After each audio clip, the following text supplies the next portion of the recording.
नशेमन आबो गिल दोनों का है, लेकिन है रास इसमें, खिरल खुश सोबत गिल में है, दिल वक्फे कम आमेजी।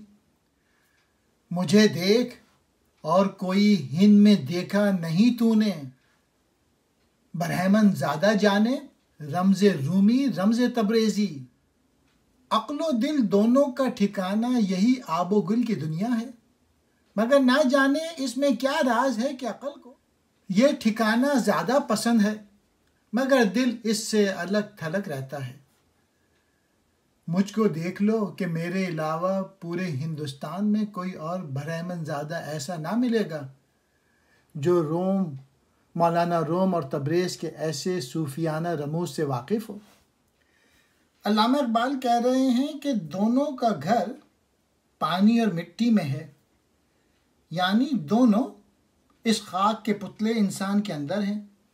लेकिन ये क्या राज है कि अक़ल को मिट्टी की सोबत से ज़्यादा अच्छी लगती है, यानी वो मादी अशिया की मोहब्बत में मुब्तला रहता है, जबकि दिल का उससे कोई ताल्लुक़ नहीं। दिल से यहाँ मुराद ऐसा दिल है जो दुनियावी आलाइशों से पाक हो और इश्क़ हकीकी इसमें समाया हुआ हो। फिर आखिरी शेर में कहते हैं, मेरी तरफ देखकर हिंदुस्तान में तू दोबारा नहीं देख पाएगा कि है तो वो बरहमनों की औलाद, लेकिन वो मौलाना जलालुद्दीन रूमी और शम्सुद्दीन तबरेज़ के हक़ाइक़ और के हक़ाइक़ जानता है।